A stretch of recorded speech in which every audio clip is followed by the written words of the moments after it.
Oliver, thanks for joining us. Corey and Heather, it's great to be with you. How are you holding up throughout the this new normal that we're all enduring? Well, we're holding up well, I have to say. I'm pleased to report that in our immediate team at the museum, everyone's in good health, touch wood, and there's a lot of community support. There's a lot of support for all of the great social service organisations in Gloucester at present, and the museum is very active in trying to draw attention to those organisations at present. So we're adjusting to the new normal. The museum closed on temporarily, of course, on March the 12th, and so a period of adjustment has happened, and we're trying to, during this closure, to highlight for the community our continued relevance and import as an organisation. And we're doing that in a variety of ways, as I say, by drawing attention to the social services organisation through an initiative that centres around some banners that we have now put on the outside of the museum's facade on Pleasant Street that speak about the fact that storms rage but Gloucester endures. And in that outreach, we had particularly called out the Open Door for the great work that they're doing. And of course, they're one of a number of fantastic social service organisations that are really supporting our community at this time. And we used that as an opportunity to reach out to our own membership just to highlight that work and in the hope that we could rally some additional support, which we have, which is very exciting. So Oliver, we should be driving by the museum to see this banner. Is it hanging there now? It's hanging there now. They went up last week. There are 3 banners in all. They're 12 by 30 feet, and they span the facade of the museum's building, looking into the sculpture courtyard there on Pleasant Street. And that's one of a number of initiatives that we have planned during this time of temporary closure. We've been working with our staff to develop new content as a museum. I should backtrack a little bit and say that for many years we've been quite an analog institution, and it had been certainly my hope and plan over the next 12 to 18 months before the COVID crisis arrived to take the museum from its analog state to a more digital one. Clearly this crisis has expedited that need somewhat. And so we've been doing a lot of work putting new content up on the website. We are about to launch a series of new e-newsletters that will highlight some of that content in a very thematic way each week for our visitors and our membership. And we actually, as of Friday, this is an interesting thing that the museum has done. We discovered during our closure that we had about 60 videos of past lectures going back to 1992 that hadn't ever seen the light of day. And so that's right. I have to tell you, I am so enjoying that series. It is fantastic. The best thing happening around here online. Well, that is great to hear. It's an initiative of our archivist Trenton Carls, and it's called CAM Video Vault. And there are fantastic conversations with Peter Anastas and all sorts of luminaries from Gloucester's past and also its present. And I have to tell you, I watched the installation of the George Demetrios exhibit in 1987. Yes. Fascinating. And I watched the Peter Prybot, who unfortunately was lost at sea, a local fisherman, hosted a conversation about the working waterfront in Gloucester with a number of other people in the fishing industry. I mean, those are just 2 that I watched, but that is such a great series, I have to say. Oh, I'm delighted. It's there are further videos that we would like to make available, but that was the initial group, and it obviously speaks to the very rich history that is here. And it's just wonderful that we can make them accessible, that they're all available now online. And what we're actually doing in some instances, we're going back to the original presenters and asking them whether they might like to provide a new take on the subject. If you're going back to 1992, maybe there's new research that's been discovered that should be woven in. So, and I will say, in the context of our conversation today, a wonderful promo was developed with the support of Studio 1623. to launch that series. So it's a sort of a 90-second short presentation, but it gives a sense of sort of the rich interviews and content that is part of that initiative. So very exciting.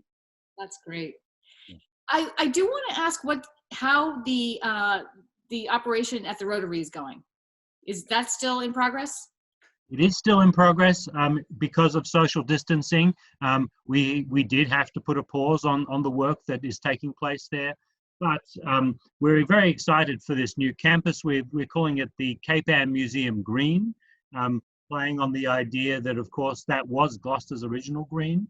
As you may know, we have almost 4 acres of open green space at the site. Eventually, we'll be developing a sculpture garden there. The work that has been carried out now on the new collection centre is almost complete. We are in the process, in actual fact, of installing the archival shelving on which we will be storing our collections moving forward. Those contractors unfortunately had to pause their work on the 12th of March, and as soon as the governor changes regulations here and loosens those regulations, obviously, as and when that happens, then they'll be able to resume and finish their work, which is most exciting. We had planned to open the entire facility to the community on June 20th this year, and unfortunately, for obvious reasons, very early on as this crisis was taking shape, we decided to postpone that celebration until June the 19th, 2021. So mark your calendars for that. It will be a great weekend of celebrations, but we do hope to activate the campus before then, as and when it's safe to do so.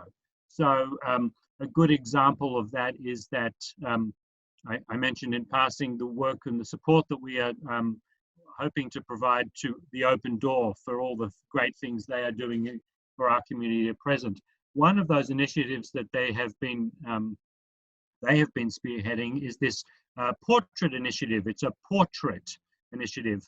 Because of my Australian pronunciation, it's a little hard to explain, but but basically they have gone and taken over 200 pictures now of people in the community, and we are hoping that when this crisis does allow, that we can actually have an exhibition at the new campus of these portraits with the Open Door and the 4 photographers that have obviously been doing this wonderful work. So whenever that is, we're not quite sure. That's the question on everyone's minds, but as soon as we can open the facility safely, we will. The new building that we have there, it contains 12,000 square feet. 10,000 square feet is for the storage and the care of our collections, which is obviously a very important part of the work we do to preserve Gloucester and Cape Ann's cultural heritage. But there is a 2,000 square foot space, an exhibition and education flex space, and it's in that space where we very much hope to display the portraits initiative, hopefully sometime later this summer or this fall, depending on when we can all safely reconvene. That's very interesting, because I know a lot of people have talked about how we should be documenting this time because it's so unprecedented. So that's the first real formal initiative I've heard of that. And that's really nice. I love that idea. Building on the theme that we have of Gloucester has endured many storms, one thing that we are hoping to do, and this is where I think the help of Studio 1623 and your listeners can be could be really instrumental, is that as a museum we want to record those stories of endurance, perhaps those lesser known stories of endurance that we all have in our own families. And at the museum we celebrate some of those better known stories of endurance. If you think about Alfred Johnson, who for the centennial crossed the Atlantic not only once but twice. But there are many other people in our community, past and present, whose stories I think are very relevant to our mission, which is to celebrate this great corner of the world. and its important role not only in shaping American art, but also American history. And so I extend an invitation to anyone really to share with us their stories of endurance, because in years to come, it would be wonderful to have a repository of those stories as an institution. Yes. I have one last question. I have not seen the exhibit, Odds Were Against Me, and I would still like to. Do we think that the sculptures of Weems and Huntington will be up in maybe midsummer? They will be. That exhibition is a really exciting show because it is featuring Anna Hyde Huntington and Catherine Lane Weems, and some really significant works by them both, as well as some interesting portraits of both women. And our plan had always been to have that show up for the entire calendar year of 2020 in celebration of this anniversary of the 100th anniversary of women's suffrage.